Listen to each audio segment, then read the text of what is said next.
And going live.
Hi, and welcome to our Tools for Success event.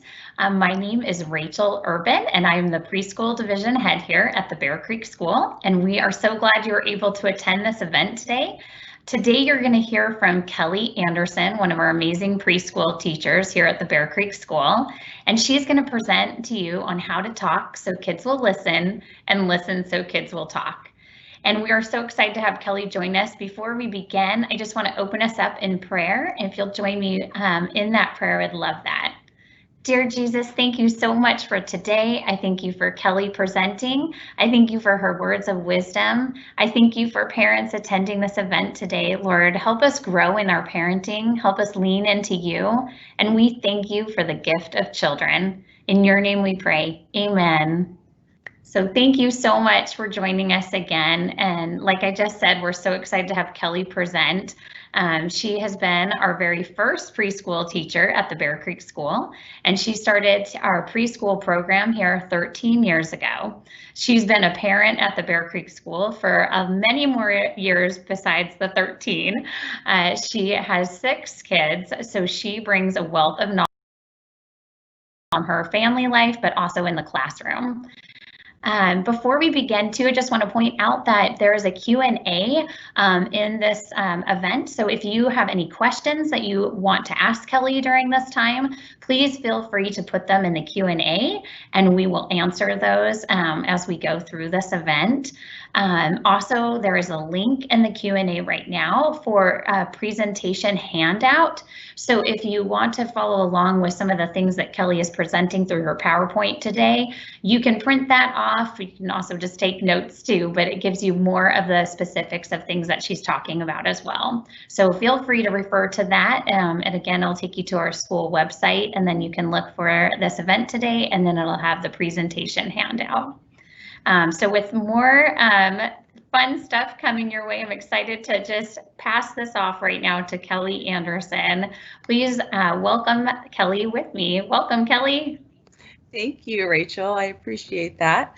Yes, this is my 27th year here as a parent at Bear Creek and my 13th year here as a preschool teacher. I will encourage you that even though I've been parenting for 34 years now, that we're all still in the soup together. It's not, I don't think there are any hard and fast answers, and you know your children the best. So basically, I'm going to be kind of throwing out a lot of stuff at you today.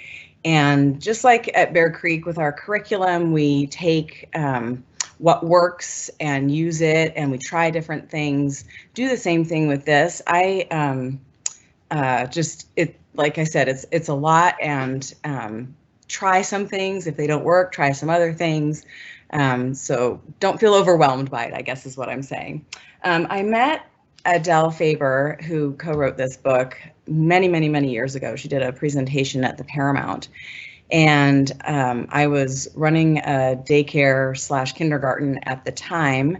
And I had 12 staff members, and the presentation changed the way I looked at kids, the way I parented, and I went back and I trained all of my staff in this, and it was a really powerful book. I mean, it stood the test of time, and they even have some different ones out now for teachers and for younger kids. And so this one is kind of a broad, all-aged kids. There are some principles that work. So I will go through, basically there are 4 chapters, there are a lot of chapters, but there are 4 chapters that really resonate with me, and those are the ones I'm going to be focusing on today. So as an overview, we're going to be talking about helping children deal with their feelings, engaging a child's cooperation, encouraging autonomy, and praise. So the first one is helping children deal with their feelings. Children need to have their feelings accepted and respected. I would say as a theme kind of her whole book is that we respect children as people, as human beings, and we treat them as such. So you'll kind of hear that a lot. So we do accept their feelings as neither good nor bad, but just what they are.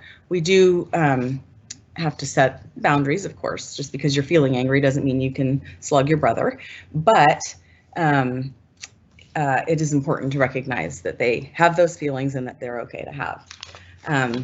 So instead of half listening, so I will say throughout the book, she uses cartoons, and so we'll be showing those throughout so that you can kind of, I think it's a good way of illustrating what she's talking about. So instead of half listening, and there will be bulletin points at the end of this. Instead of half listening, so there's a cartoon of Dad watching the football game, and you can tell how old this book is because what the television looks like. Eric punched me, so Daddy, do you hear me? I can hear you, go on. So I hit him back, then he hit me again. Are you listening?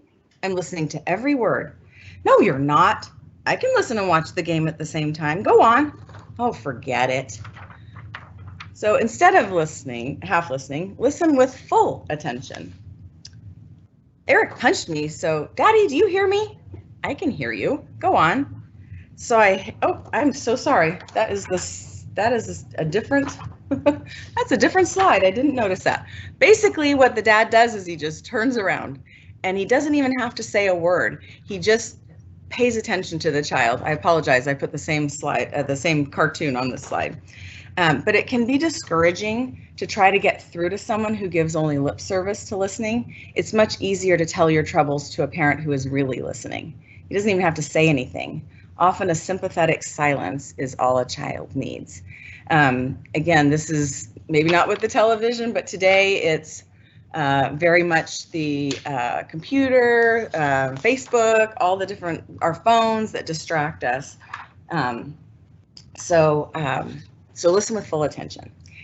And then instead of questions and advice, somebody stole my new red pencil. Are you sure you didn't lose it? I didn't. It was on my desk when I went to the bathroom.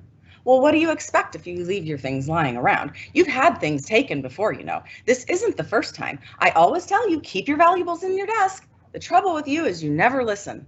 Oh, leave me alone. Now, don't be fresh. Now, instead of questions and advice, acknowledge with a word. Somebody stole my new red pencil. Oh? I left it on my desk when I went to the bathroom and somebody took it. That's the third time I've had my pencil ripped off. Oh, I know. From now on, when I leave the room, I'm going to hide my pencil in my desk. I see. It's hard for a child to think clearly or constructively when someone is questioning, blaming, or advising her. There's a lot of help to be had from a simple oh, or I see. Words like these, coupled with a caring attitude, are invitations to a child to explore her own thoughts and feelings and possibly come up with her own solutions. This is important. This actually works in all relationships, in marriages. When the child's words, when you're having a conversation with someone and what the child hears or what has been spoken is just hanging kind of in the air without being just immediately addressed or answered or advised or blamed or those kinds of things, they can kind of hear what they've just said and start to figure some things out on their own. And then instead of denying the feeling, my turtle is dead. He was alive this morning. Now don't get so upset, honey. She starts to cry. Don't cry, he's only a turtle. Ah, stop that, I'll buy you another turtle. I don't want another one.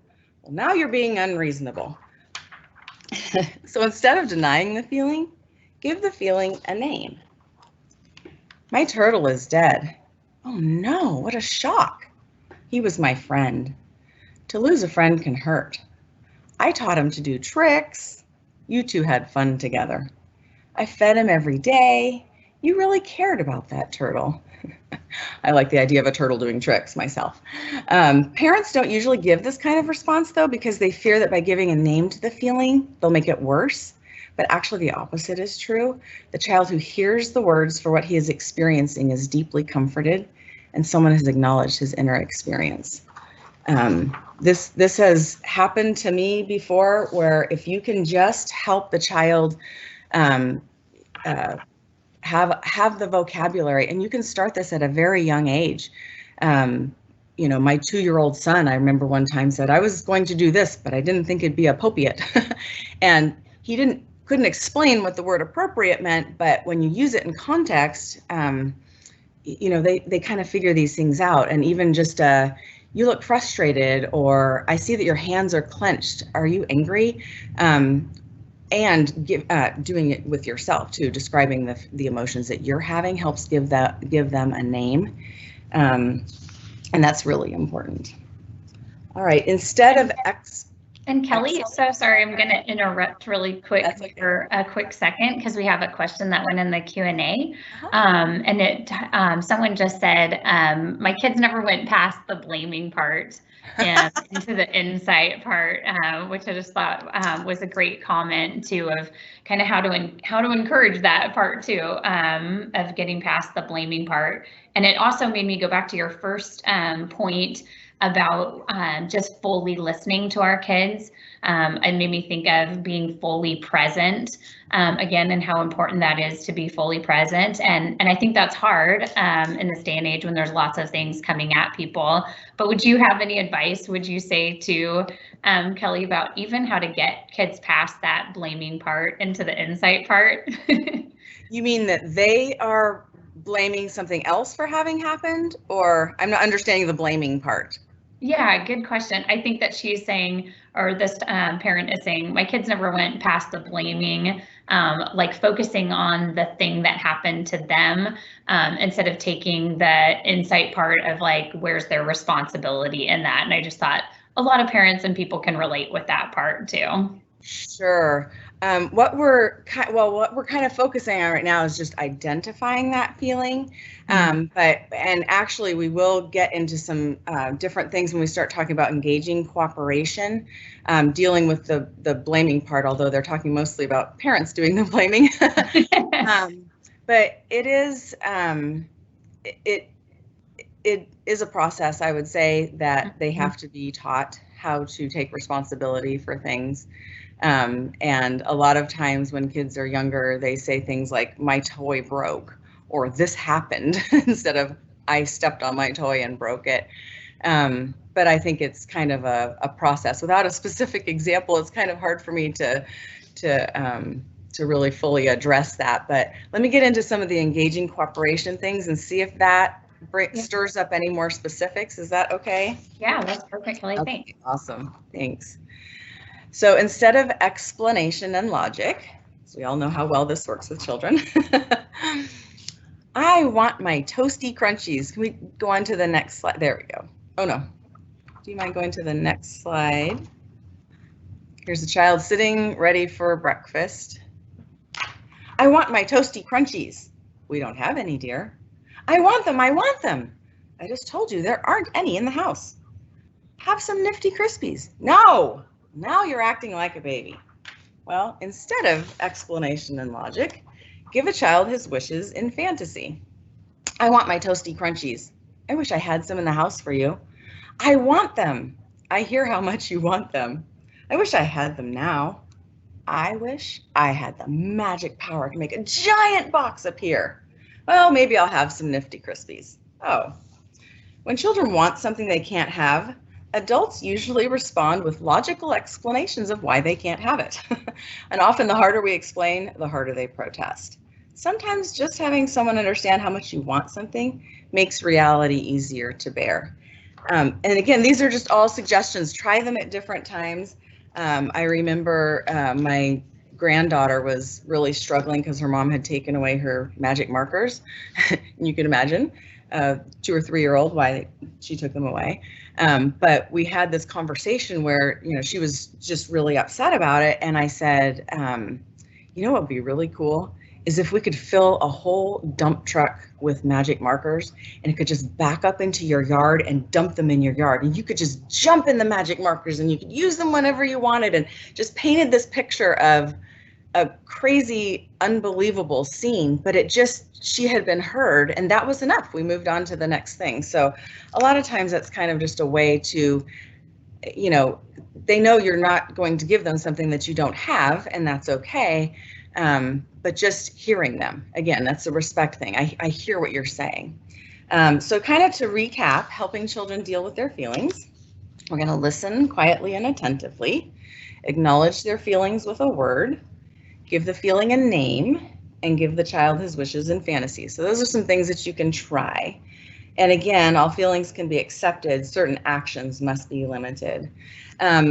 I got a great resource. I just ordered it for my classroom, and this came from one of the moms at our parenting group. It's called My Moods, My Choices, and I got it. It just arrived. I haven't had a chance to use it in the classroom yet. But it, one of the things that she had mentioned was that, and a lot of times kids will say, I'm not feeling frustrated, you know, when you're trying to give that feeling a name. And so it was kind of a way to be an I don't know what you would call it, like an observer, like a third party, kind of like a timer is. Oh, the timer went off. It's time for you to stop, instead of the mom saying it's time for you to stop now. But this was kind of, it kind of has some really kind of cool things in there. It's got a little monster that is showing an angry face, and then on the back it says it has some ideas of things to try. Ask them to stop, talk with an adult, think, count to 10, walk away, stay calm, some different things, and they can open up some conversation around those emotions, and they have a lot of them: embarrassed, bored, confident, frustrated. So I recommend this. I'm excited to use it in the classroom. All right, so the next chapter is engaging a child's cooperation. Now what we do, let's say we're trying to get out of the house in the morning. That was always our biggest our biggest conflict time. What we do is we blame. Who left this out? Who did this? Why didn't you put your shoes where they were supposed to go? We name call. This isn't something that I struggle with, but you're so irresponsible. Why did you let that happen? Threaten. If you do that one more time. Lecture. Have you ever seen the Far Side cartoon by Gary Larson, which is what people say and what to their dogs and what the dogs hear? And what the dogs hear are blah, blah, blah, blah, blah, ginger, blah, blah, blah, blah, blah, ginger. Lecturing kids can kind of be the same thing, because honestly, at least in my house, we kind of always had the same issues. And so he'll be like, remember, we've talked about this, that kind of stuff.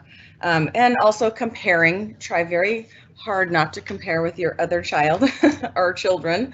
So-and-so never did this. That's not a good idea. So instead of those things, we're going to do some different things. The first one is describing. How many times do I have to tell you to turn off the bathroom light after you use it? So instead of that, we're going to just describe the light's on in the bathroom. I'm going to give a caveat with this. It's really important that your child knows what the expectation is before you start this, because it can be hard. I grew up, my mom has her doctorate in early childhood education, and she was very into positive reinforcement behavior management. And so a lot of times she would wait until we did it the right way and then reinforce us for doing that. But what a lot of times happened was I wasn't sure exactly what was expected of me, so I tried to kind of figure it out. So this personally for me especially is make sure, the caveat is make sure that they know what the expectations are, so that you've had the conversation, not right now when you found the light turned on, but at some other time. And when you leave the bathroom, will you please turn off the light? And when they're not in an emotional state about it, it can be a lot easier to have that conversation and even explain why. It's hard to do what needs to be done when people are telling you what's wrong with you. It's easier to concentrate on the problem when someone just describes it to you. When grown-ups describe the problem, it gives children a chance to tell themselves what to do.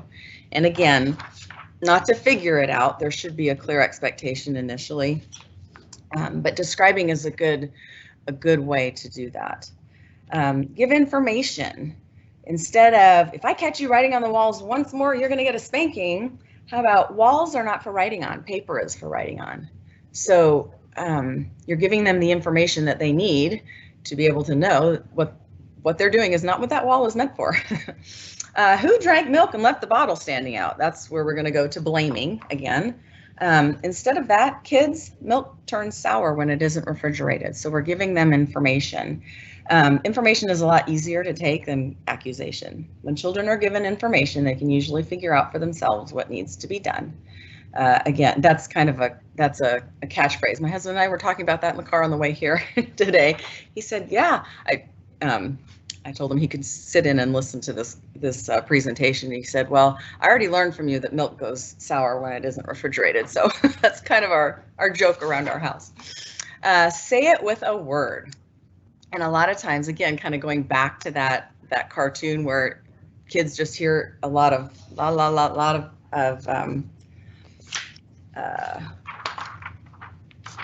talking. Sorry, I'm scrolling through my papers here. Say it with a word. It can just be, if you can be succinct about it, especially if they already know what the expectation is. Does this sound familiar? I've been asking and asking you kids to get into pajamas, and all you've been doing is clowning around. You agreed that before you watch TV, you'd be in pajamas. I don't see a sign of anyone doing anything about it. How about instead of that, kids, pajamas? Again, they know that when you say pajamas, it's time to go get their pajamas on. We used to say jams and teeth, and it was time to do our jammies and our teeth, kind of start our bedtime routine. Also backpacks. We had a row of hooks on our entry hallway where they would hang their backpacks or put them 6 inches underneath on the floor.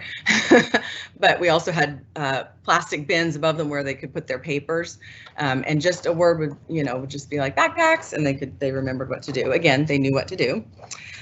You promised before we got a dog that you would feed him every day. Now, this is the 3rd time I've had to remind you this week, and I'm getting sick and tired of it. Mom and I take our turns, and it's not fair that we have the whole burden. How about instead of that, Billy, the dog? Children dislike hearing lectures, sermons, and long explanations. For them, the shorter the reminder, the better. And talk about your feelings. We kind of alluded to this earlier.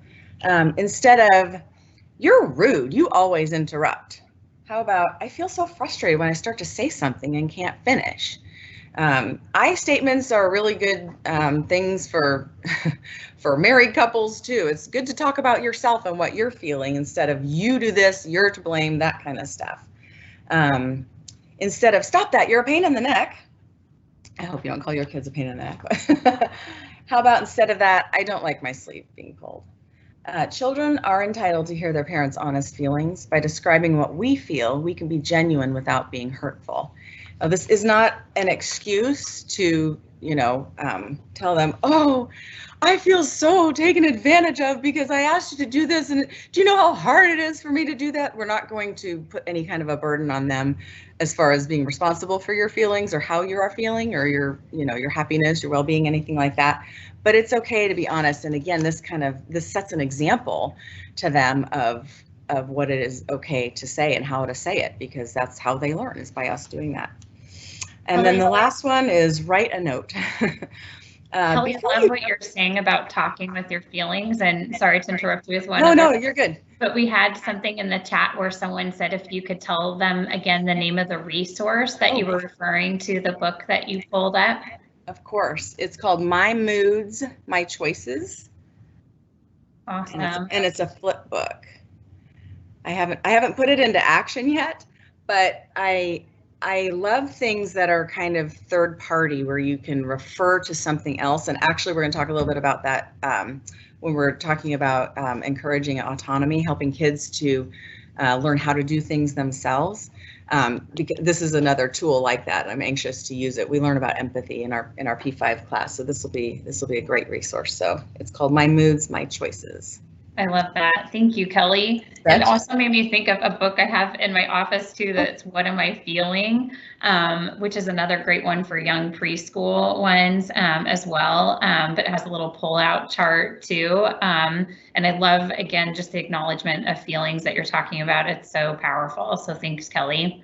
Absolutely. It just gets back to the respecting them as human beings. We all have feelings, and we can teach them how to identify them.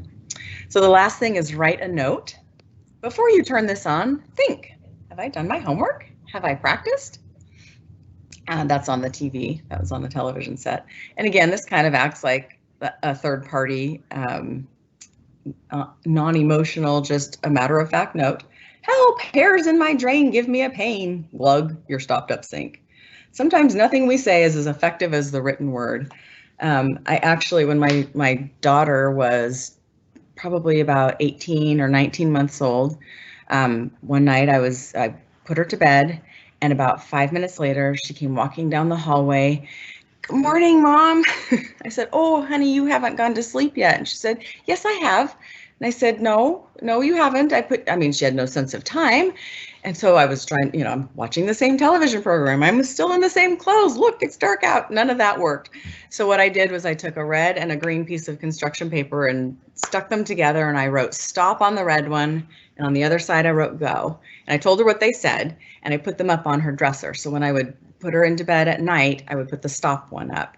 And then when I went to bed, I would turn it over to go, so she knew that she could get up. And I know there must have been many nights where she just stared at that stop sign waiting for it to turn to green.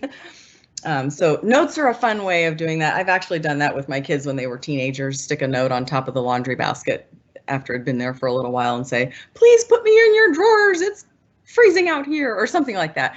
Parenting doesn't have to be, it's a very important work.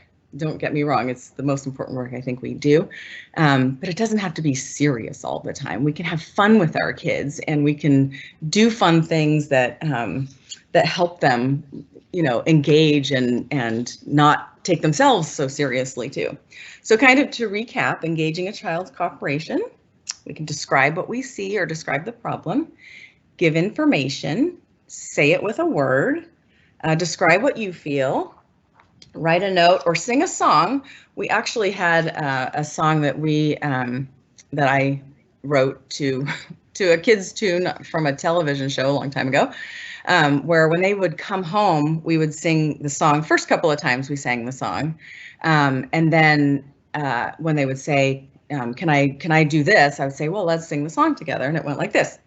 It's after school now, take off your uniform. It's after school now, give me your papers and forms. It's after school now, spend 5 minutes in your zone. Then do your homework, your lunchbox, and put your clothes away. And then it's time to play. So we would kind of go, those were all the different things that we had to do before they could go and play, take off their uniform, give me their papers. I mean, they all took about a couple of seconds to do, but it was still kind of a list of things for them to do.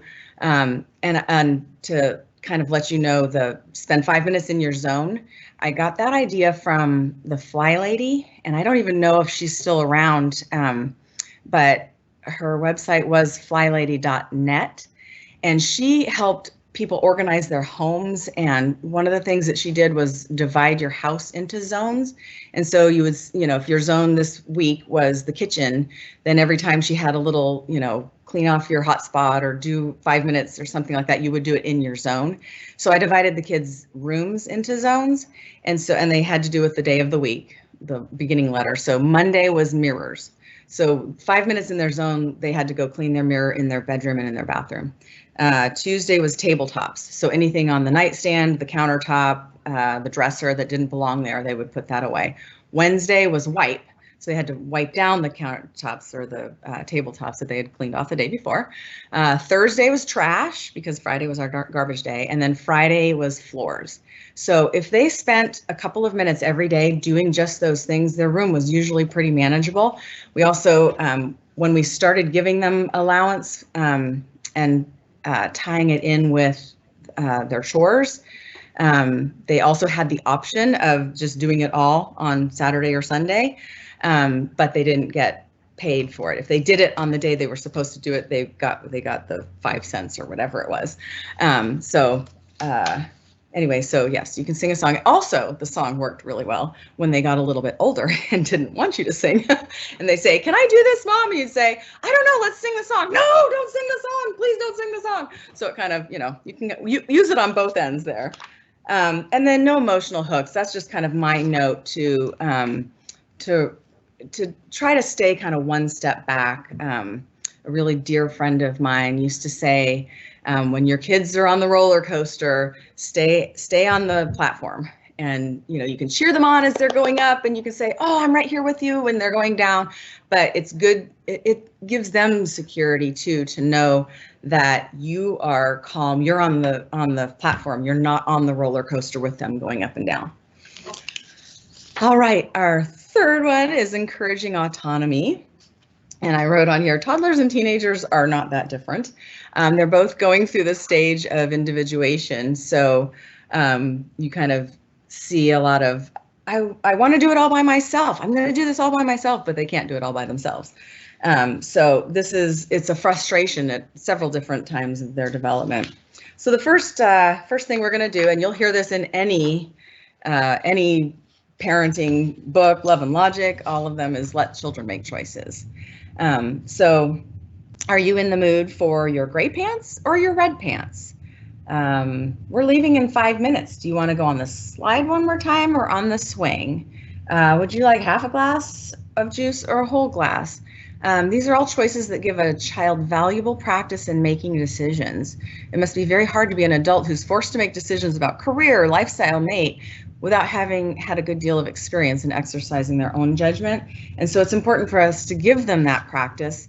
It's also important for us to let them experience the consequences of the choices that they make, and also know that the choices that you give them all of them have to be okay with you, even though you feel like there's a right and a wrong answer. If they choose that, if you choose this, this is going to happen. If you choose this, this is going to happen. And then just without any emotion about it, let it happen.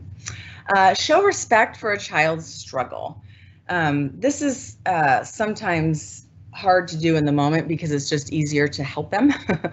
But instead of, here, give that jar to me, sweetheart, where she's trying to open up a jar of pickles or something.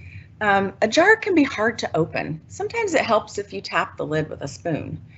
And instead of, what's taking you so long, how about tying shoelaces takes a lot of fancy finger work.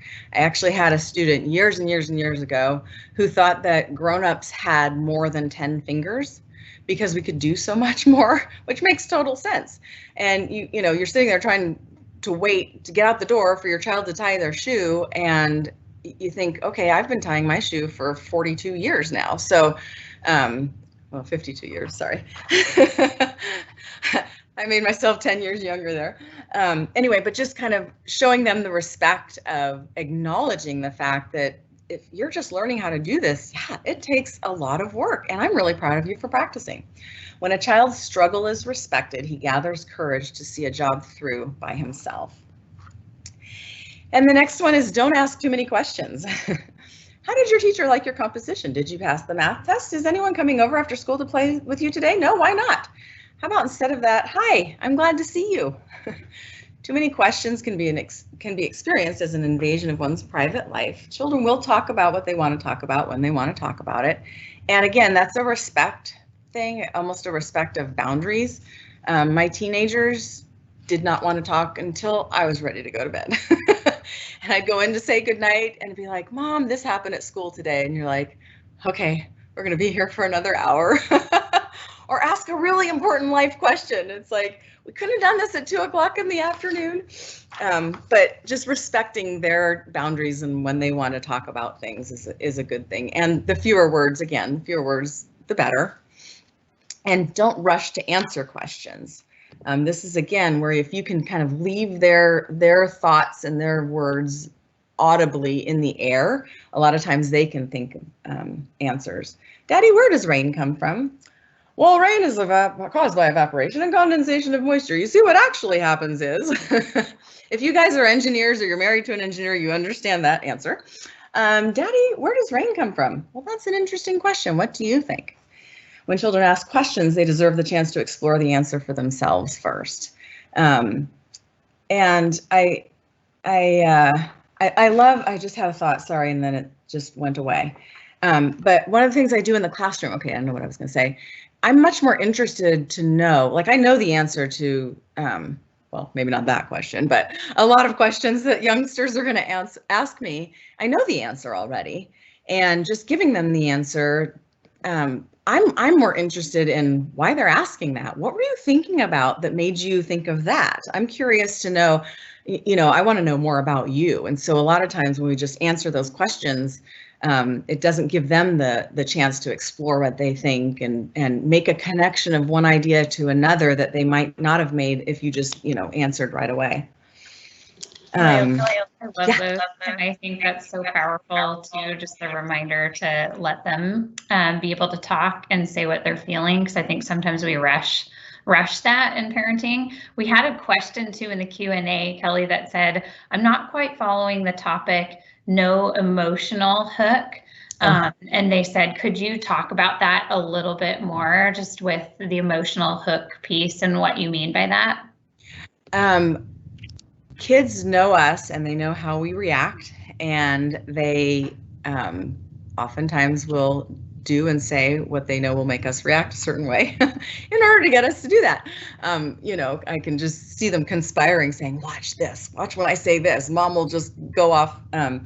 But so it's for you to keep in mind that we're not going to hook into the things that they're saying and doing emotionally where you're just so upset, because it's very difficult to help them when we're in an emotional state ourselves. So there were times when I would just say, okay, I need you to go to your room, or I need to go to my room for a little bit. And just, I'm under no illusions that kids sit there and time out and think about what they've done wrong and how they're going to do it differently next time. So I didn't use time out a lot, but sometimes it was, we just need a break. And so, if you feel yourself kind of getting emotionally into there, try to take one step back and see what's going on.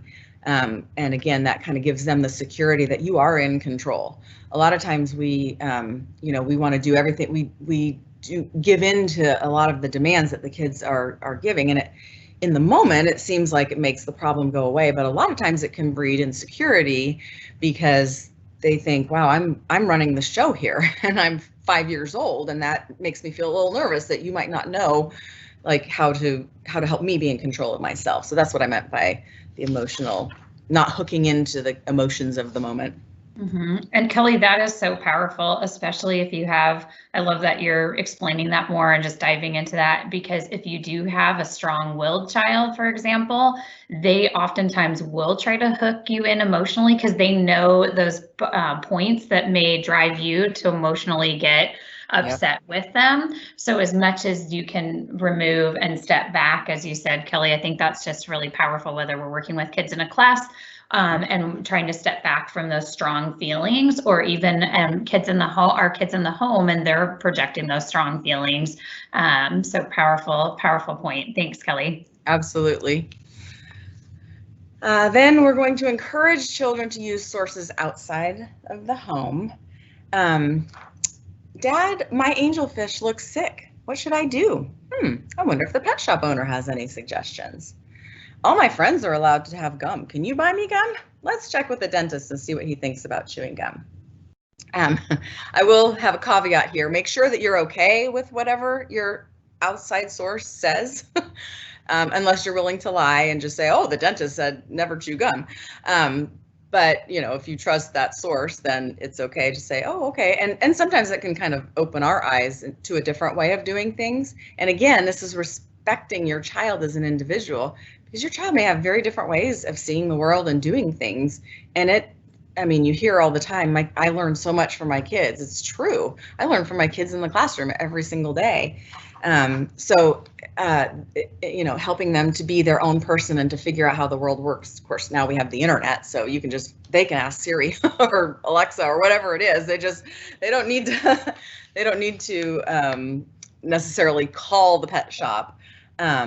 But we do want our children to know that they're not completely dependent on us. And I know that sometimes that's hard. Like, we want them to need us and want us, but our goal really is to send them off into the world, to launch them well with the tools to be good citizens and to be able to make good decisions and to have confidence in who they are.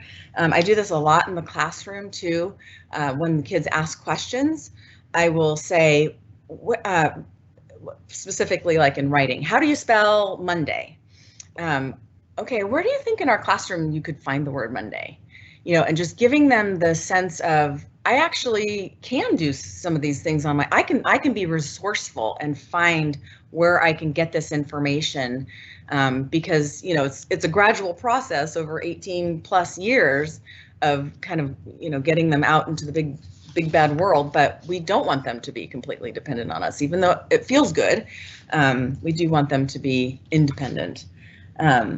So all of those things can be called upon to help your kids. And then the last one in encouraging autonomy is don't take away hope. Mom, I'm trying out for the lead in the school play. Do you think I'll get the part?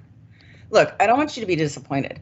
Why try for the lead when you haven't had any acting experience? Maybe there's a smaller part. Well, instead of that, so you're going to try out for the lead. That should be an experience.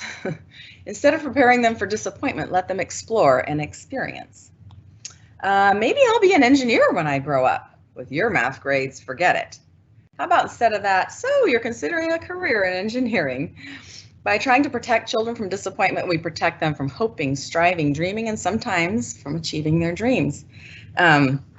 When my daughter was in Mrs. Urban's class, actually in first grade, the school put on The Sound of Music, and they needed a young lower school age child to play the part of Gretel. And I think 70 little blonde haired girls tried out for the part, and they had to learn a song, they had to learn a piece of script, and they had to perform or present that in front of 5 grown-ups in the band room by themselves. Parents weren't allowed to go in there. And my husband did this, and it made me really thankful that he thought of this. But it's something we do at Bear Creek, which is really encouraging and reinforcing those things that your kids do have control over, the character qualities. We went out and celebrated her audition.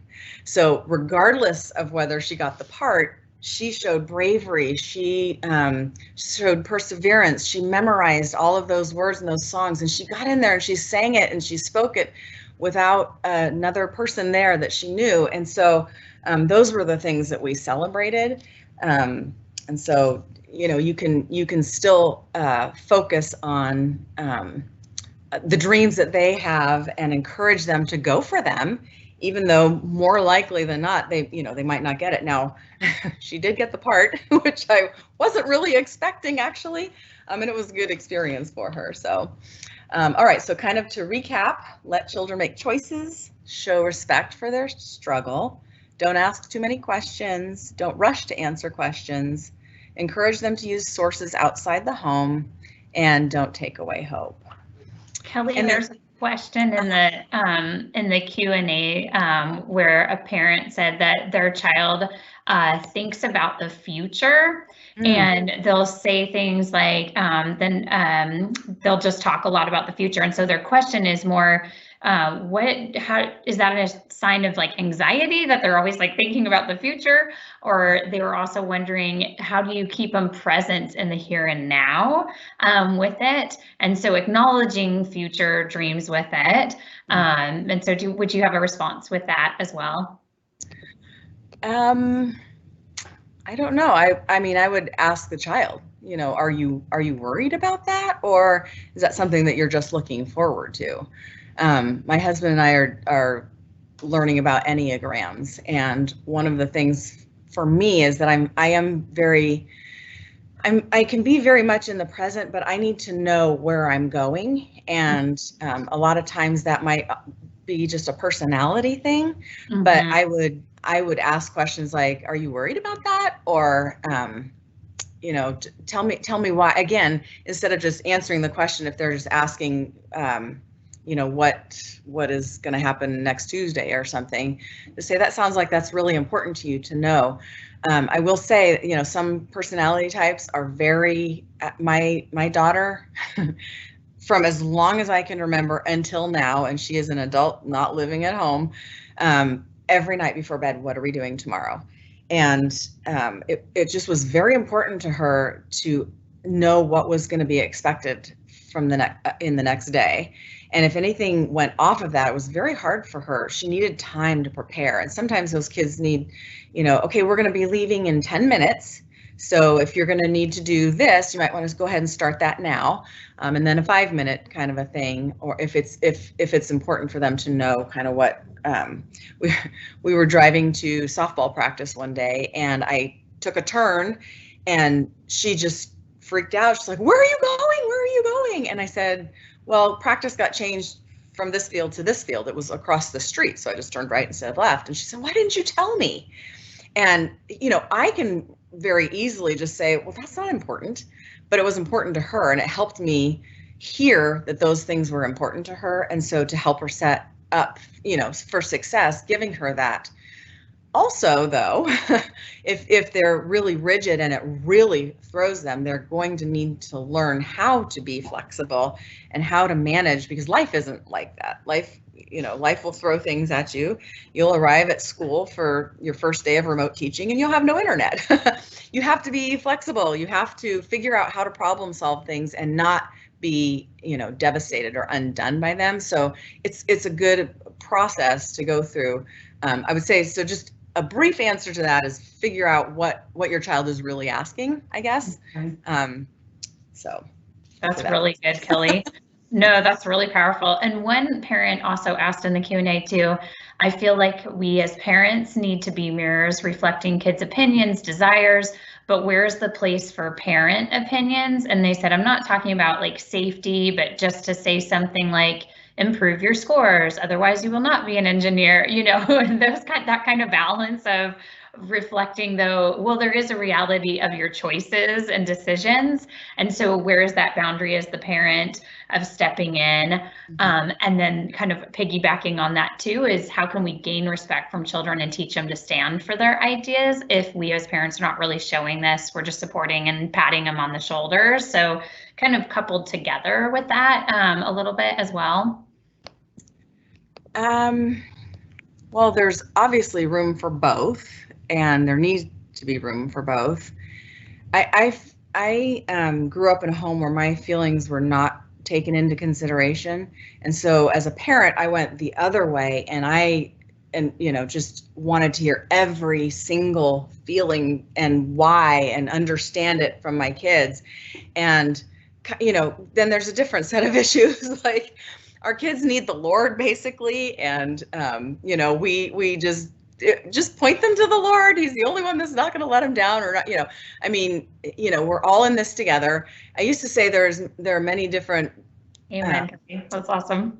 We all need different kinds of parents as there are children, but really there are many different ways to parent as there are parent-child relationships. Like you're gonna have a different relationship with each child. I think a lot of it depends on kind of how you express it, how you express your opinion, but validate theirs. I will say, just as kind of there isn't very much that isn't redeemable by God, and even looking at I've been very hands-off with my kids in school. I don't look at their grades. I don't go in and check on how they're doing. I keep, and I always go to what's the worst thing that can happen? Well, they could not pass a class and have to take it over again. They could have to, get their GED somewhere else. Like those aren't undoable things. They're not devastating things. And the more we help our kids kind of take ownership of the responsibilities that they have and see the consequences of doing that, then they can own it and they can decide to, work on their grades. If they want to play baseball, this is what it's going to take to do this. And we've approached college a little differently. We have our kids stay home for the first 2 years while they're getting their AA. And it's up to them to save up for where they want to go for years 3 and 4. And this is just a way that financially we could manage getting 6 kids through college. But it's actually had some really good effects because they've had to own where they want to go for years 3 and 4. We will match whatever they save. And so they're highly motivated to, I want to go to this school. This is what it's going to take to get there. And they make it happen. Or if they don't, and they, you know, take a year off, or they take classes a little more slowly or whatever. Just I just kind of feel like it's good to impart to them that their, you know, their choices matter, their, you know, how they feel about things matter, but it isn't unredeemable. I don't know if that makes sense, but I don't know what exactly. Really good, Kelly. Yeah, that's great. Thank you so much. Oh, thank you. All right, our last section, this will go quickly because I know we're almost out of time. Praise and self-esteem.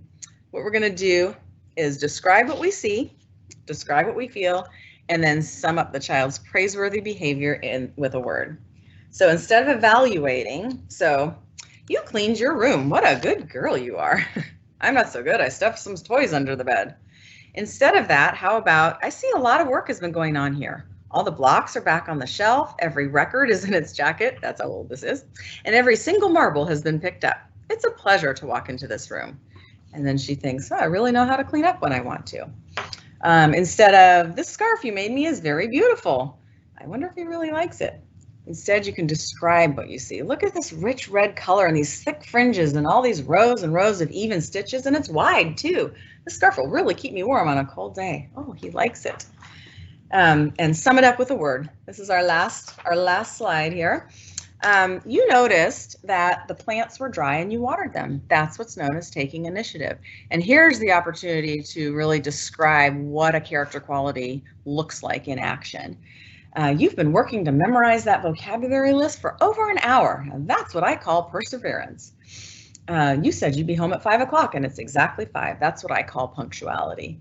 So just being very descriptive and without the evaluation part of it or the judgment part of it, being descriptive of what you see and how that reflects what the character of what they did is, not so much about the end product or the performance or and that. So thank you. It's a little weird doing this without parent interaction. Usually I have a lot more feedback on how people are receiving this, and so well, Kelly, it was amazing. You're such a wealth of information, and I know just as a parent myself that just anytime we're gaining new insights in our parenting, and also just reflecting on our own parenting and taking the time to really be reflective about what things we can do to build in that relationship with our children is a win. So thank you so much for your time today. I know that's precious time, and so we just thank you for that, Kelly, and wonderful job.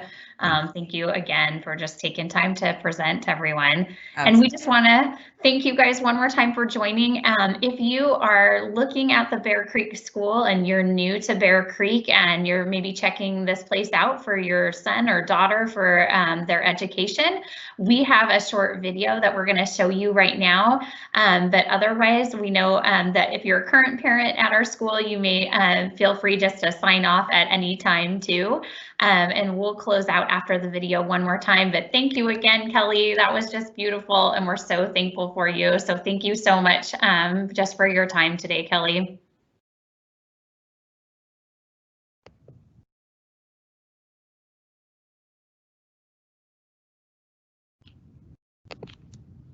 And we'll get that video for you really quick. Sorry about that.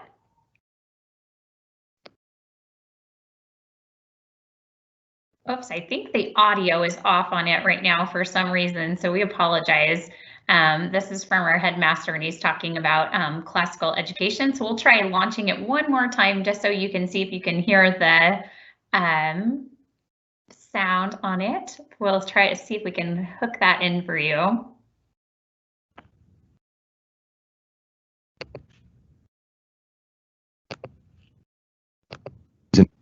Invented this way of educating. They had two parts, the trivium and the quadrivium, the trivium being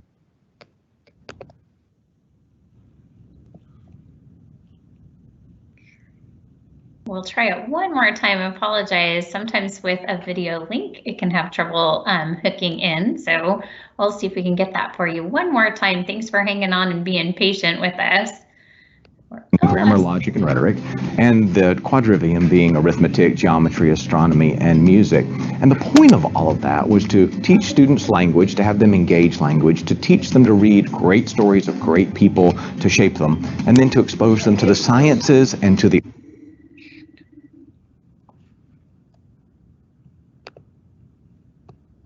arts and send them off to change the world. I'm asked all the time about what's more important, technology or a liberal arts education, and I think that shows a misunderstanding about what a Christian liberal arts education is.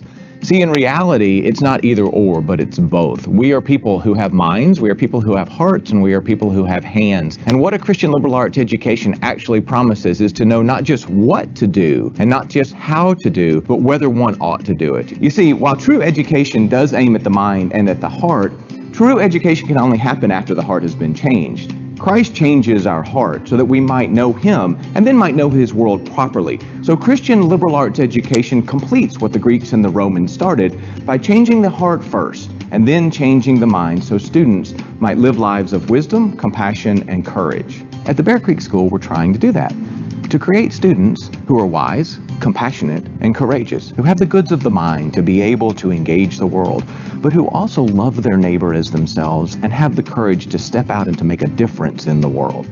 As you've already heard, graduates, we implore you, be heroic, live courageously, and make a difference in the world. Always remember, fairy tales are more than true, not because they tell us that dragons exist, but because they tell us that dragons can be beaten. Yay, we just thank you again for coming. If you're wanting more information about the Bear Creek School, you can go to our website and go to our admissions page. There you'll be able to contact someone in our admissions office if you're interested in pursuing any further information about our school. But we just thank you again for joining us today. Thank you again, Kellie Anderson. Amazing job. High fives from afar. And we are so thankful again that you were able to join us today. Have a wonderful day.